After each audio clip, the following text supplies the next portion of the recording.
Good morning, everybody. We have Rhonda Hiatt, the global CEO of MNC Saatchi Consulting, here at the Cannes Lions at the MNC Saatchi Villa on day 2 of Cannes. Yes. Thanks so much for coming on. Thank you. Thanks for having me. Yeah. So you want to tell me a little bit about yourself and your role at the agency? Yeah, absolutely. So Rhonda Hiatt, I am the global CEO of our consulting business. All across the globe, that really stretches from the upstream work that we do with clients in the space of brand experience and innovation. I also look after the data practice.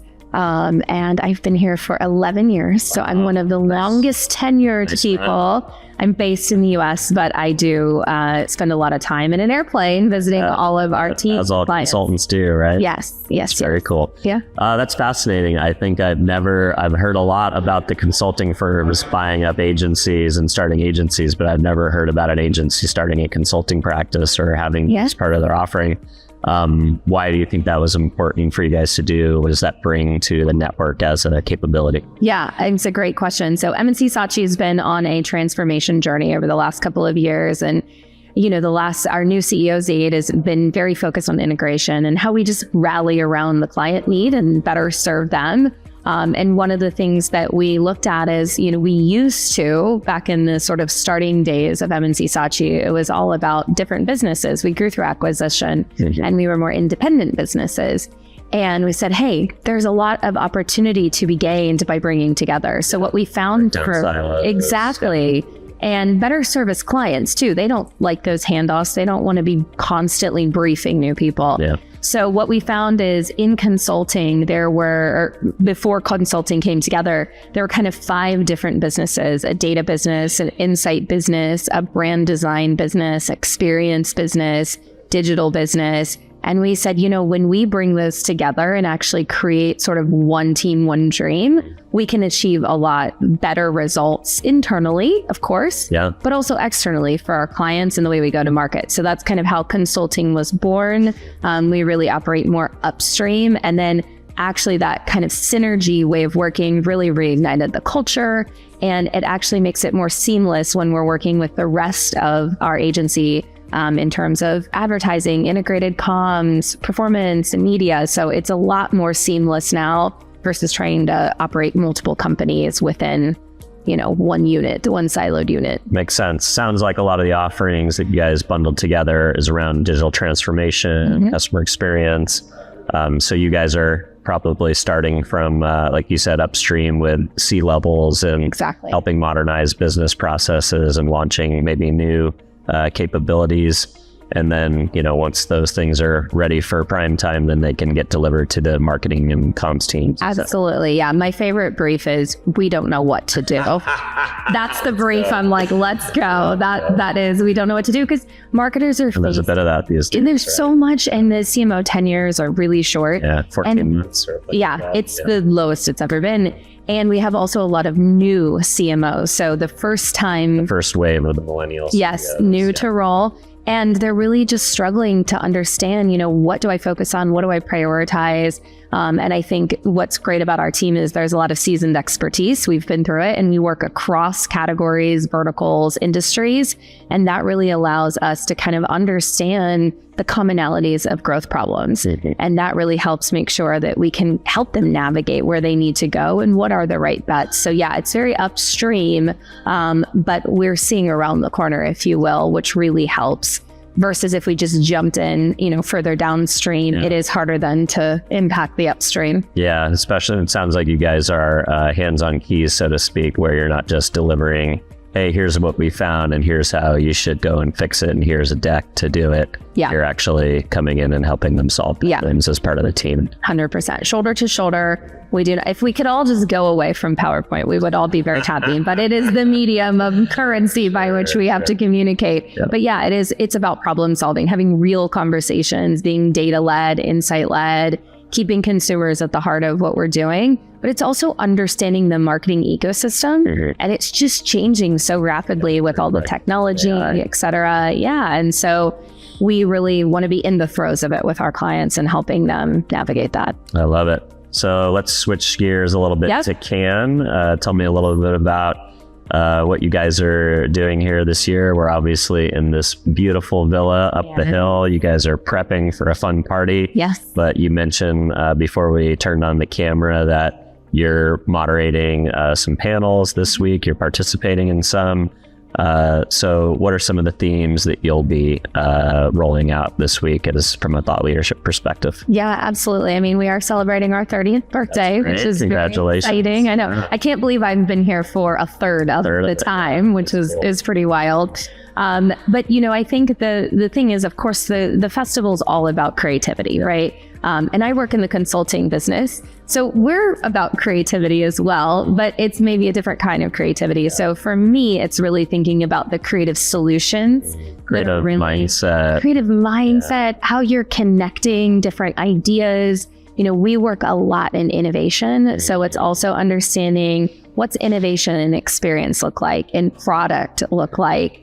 In ways of working operationally. So I think being able to see the kind of creativity in action is really important. The other thing is, of course, AI is dominating the conversation right now. Yep. And for us, it's about really understanding what are those different use cases? What are the applications? How do we create that synergy between technology, creativity, and commerciality? Because what we can't do, like we were just speaking about, is you can't place your bets on everything. You have to really think about pick to experiment in and see what works. Exactly. And we need to know what's going to drive the bottom line. With those CMOs being in a short tenure, you know, the board, the rest of the C-suite, they don't have a lot of patience for, we hope this will work. So especially when it comes to new technology, really understanding those use cases, really understanding how it applies to the business, and also making sure we don't swing the pendulum too far to tech, that we are appreciating and celebrating creativity. So for me, that's why it's about that creative mindset, the solutions. How do you think about business problems differently? And so some of the things I've seen, it's only day 2, but some of the things I've seen is that sort of exploration around what is the industry going to look like based on this massive change that we have occurring. Seems like last year was kind of, you know, AI is a theory and a concept that we all have to be aware of. And this year it's a lot more talking about practical use cases. I mean, where can it enhance and augment teams, speed up processes, things like that. Absolutely. I went to CES right at the start of the year. Oh my gosh, CES was basically the AI consumer electronics show. It's like, do you guys talk about electronics anymore? No, I don't think so. No. Cool. Some weird electronics there, but like AI powered, you know, kitchen mixers or whatever. Exactly. But you know, the start of the year was, okay, AI is not this big, scary, unknown thing anymore. Now we're putting it into practice. Yep. And I think fast forward now 6 months, the conversation is just so much accelerated because people are really testing and learning, and they are trying it out and figuring it out. And I think there is the efficiency bit, but it is going to open up a new way of creativity for us, because you're giving creative people new tools, which allows them to do their thing in just bigger and more exciting and more new ways, which I think is all about innovation, which is very exciting. Yeah, I love that. You know, I was thinking the other day about why AI is at this kind of buzz inflection point, because so many people I talk about in your space, like on the innovation side of the business, they're like, this isn't new. Yeah. This is called machine learning. This is called large language models. This is called algorithms. Yes. This isn't new. But I think what is new is consumer facing. Yes. Consumers touching and playing with these things through things like ChatGPT and other consumer-facing AI companies. That is new. Yes. So do you think that's part of the reason why the kind of the buzz of AI is, and the strength of the conversation and culture, and the talk about disruption and how it's going to change everything, change our lives, you know, take over like the Terminator and kill us all? Do you think it's because it's now in the hands of consumers? Is that why a lot of that is happening? I think sometimes as business people in industry, we're also consumers, right? And we experience these things in sort of a duality, right? Where you're in your work in it. Yeah. So we all have those moments of, wow, this is cool. I mean, remember when the iPhone came out? It wasn't that long ago. Our minds were blown because there were all these things we can do now that we couldn't do previously. I mean, and it's simple things, just sharing photos seamlessly. I mean, connecting with people. So you're always going to have those human needs and human truths that are going to really technology will bring that to life and enhance it and scale it. So I think it is a lot of that.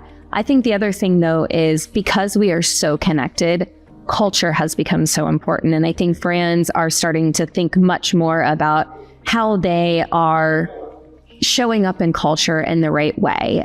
We've developed this cultural power index because part of what we wanted to do is really quantify, can brands quantify and actually correlate their influence in culture to business performance? So that's an AI-powered diagnostic tool that we've just developed. And, you mentioned large language models and those types of things. That is the work we've been building for a while. But what we haven't had the capability to look at data and analyze data at scale until these models have really evolved and adapted. So we've now just created this tool. It's been around for about 6 months, and we are analyzing billions of data signals. As a person who started in analytics and in quantitative research, one of our biggest challenges was always, how do you get different data sets to talk to each other? But now, because of AI, because of the evolution of tools, we don't have to have all the data sets need to be on the same scale or whatever it is. And we can read lots of different data together. And so as we think about that, we think about quantum computing. There's a lot of things that are happening right now. So we're on sort of a precipice of the next generation of being able to read and understand and interpret. So we're starting this process with our cultural power index. It's really looking at how much power does a brand have within culture.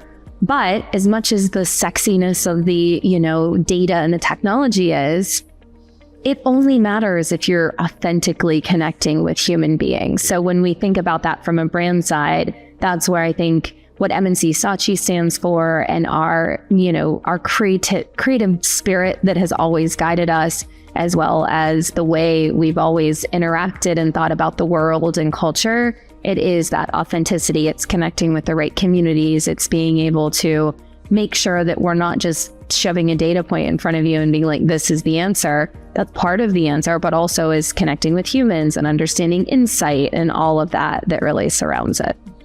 Sounds like a pretty good place to stop. Thank you so much, Rhonda. Appreciate you coming on. Thank you. Cheers. Bye-bye. Bye.